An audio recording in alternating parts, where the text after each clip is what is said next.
woke up this morning and I thought about preparing some words for this, and I actually called Julie Platt, who invited me to be here, and asked for some advice. And she said, I want you to speak about hope. And I'll be honest, I wasn't feeling hopeful this morning when I woke up. And I didn't know what to write, I didn't know what to say. I woke up frustrated. I woke up in a world where I was feeling like these people who've become a part of my life, these friends, these now family members, that were still unseen, that were still screaming to be heard. I felt like I was still living in a world where even Jews were yelling at each other about how to be a Jew. Who's a Jew, who isn't a Jew? Who's an ally, who isn't an ally?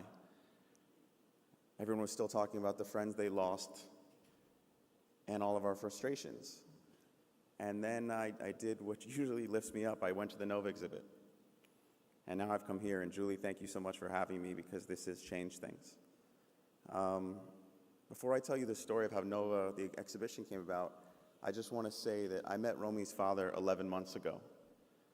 And when we saw each other in the hall, we gave each other a big hug.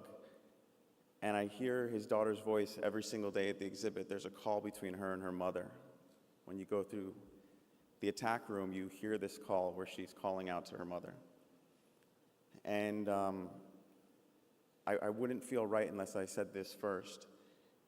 Although it's been a year and we're all coming together, we have a responsibility now more than ever for fathers like that to continue screaming for the hostages until they all come home, and we cannot stop.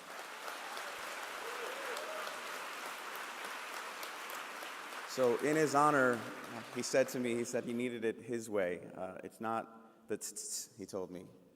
We need to scream it from the rooftops. And I'll continue to do so. And I'm grateful to see you again, and I look forward to meeting your daughter.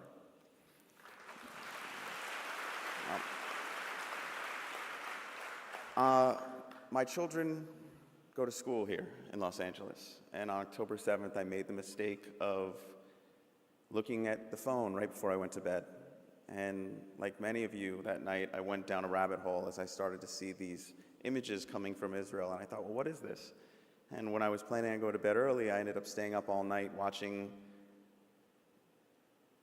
kids running in a field and missiles coming down and people showing up in streets and getting shot, and I just couldn't understand what I was seeing. And the next morning I woke up and I went to a carnival for my kids for their school. And I mentioned to people, did you see this thing in Israel? And we had a joyous time at the carnival, but I knew something was different. And after that, life changed. And as I tell this story, I still feel strange, because there are real heroes in this room, people who've come up on this stage before me, who live this conflict day in and day out.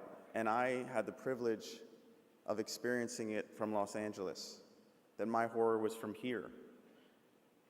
But then the next day I thought, as the grandson of two Holocaust survivors, my grandmother was in Auschwitz and my grandfather was in Dachau, I thought, well, this will be different because it's all right there. People will understand.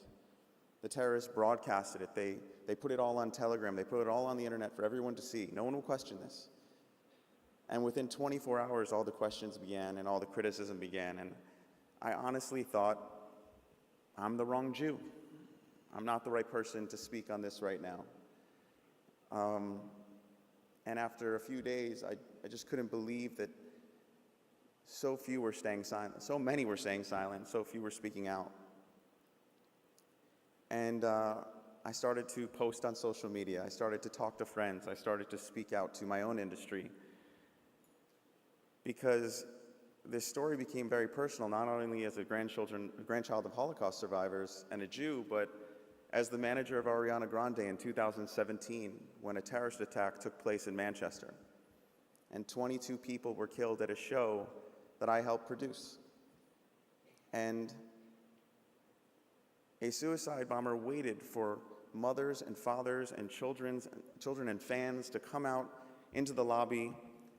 And when the most amount of people were out there, he blew himself up. And 22 people were killed. And no one yelled, "Is he a freedom fighter?" They just said, kids dying at a music event is wrong. And 2 weeks later, we came back to Manchester and we did a show called One Love Manchester. and the entire world and the entire industry rallied around us. And everyone agreed that that was wrong, that a massacre at a music event is absolutely wrong. Yet on October 7th, over 400 music lovers and 40 more were taken hostage at the Nova Music Festival. It's the largest music massacre in history, and so many were staying silent. So it was very much hitting home, and I decided I needed to do something. So in December, with my brother Sam, who's here tonight, we teamed up with a friend named Joe Teplo and my father, and we got on a plane and we went to Israel. And I thought, with the social media following I still had from 23 years managing some of the biggest artists in the world, maybe I could tell the story, show the humanity of these people. And on the first day we landed, and within 45 minutes we were at Kibbutz Be'eri. And we spent that day going to different kibbutzes, and we saw and smelled things that no human being should ever experience. The blood was still fresh. And on the third day, we went to the Nova Field, and then we went to a Nova healing camp. And for those of you who don't understand, this community, this Nova community, came together, and they started providing therapy and songwriting and singing and dancing for these survivors, for their friends. And I saw these 19 to 28-year-old kids singing and dancing and crying together, and it was the first time since arriving in Israel that I became incredibly angry. I thought, why should our show in Manchester get the representation around the world and the anguish and the outcry that it got, and all of these kids, everyone's silent? And one of them said, would you like tomorrow to come with me to the Nova exhibit in Tel Aviv? His name was Tomer. He was 21. And I said, sure, let's go, and we went. And for those who got to go to Israel and see it, it was simply a memorial. It was the grounds recreated at a convention center, and there were no testimonials. There was a lost and found, but it was a place that every Israeli could go and pay their respect. And when I saw it, I realized we could tell this story. We could just focus on a music festival, because if we focus on a music festival, we bring this to the United States, maybe people will see themselves. Maybe they'll see Coachella. Maybe they'll see Stagecoach. Maybe they'll see Burning Man. Maybe they'll see their sister, their brother, their friend. And we reached out to Ophir, one of the founders of Nova, said, what would it take to bring to the United States? And in true Israeli fashion, he gave me a number that was far less than what it would take. And we started on this mission. And 6 months later, Joe, myself, and Josh, who joined us, and our Israeli partners, we opened up in New York City, did over 120,000 people in New York City, and now we're going to do more in Los Angeles.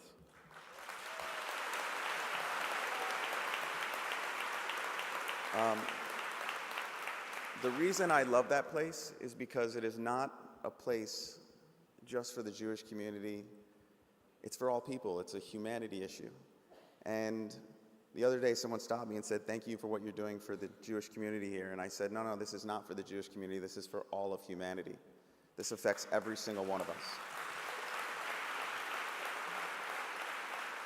And I'm also proud to say that the majority of the people coming in Los Angeles are not Jews.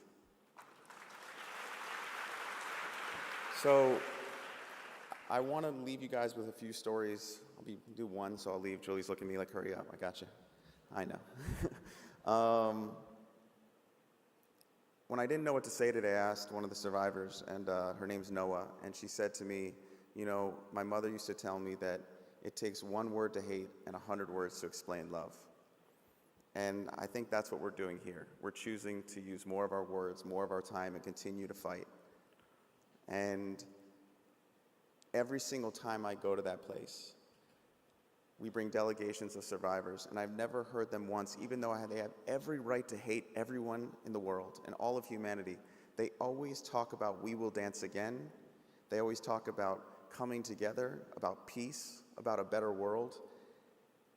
And while I woke up frustrated, I realized I didn't really have that right. My year wasn't that hard, not compared to fathers like the one you just heard speak, not compared to these kids who lived through this. And although I was feeling unseen this morning, I realized how incredibly seen I now am thanks to October 7th and the tribe of Nova. Because now, for the rest of my life, no matter where I go, like my grandmother taught me, Ich bin a Yiddische Kind, the whole world will know I am a Jewish child.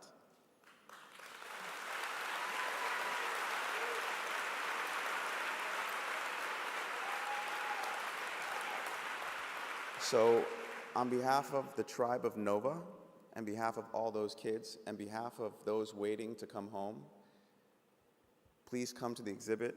Please help us continue to bring it to the next city, which will be Miami after this, and help us continue to bring it around the world. We won't stop telling this story, and I'm incredibly grateful to be here, and Am Yisrael Chai.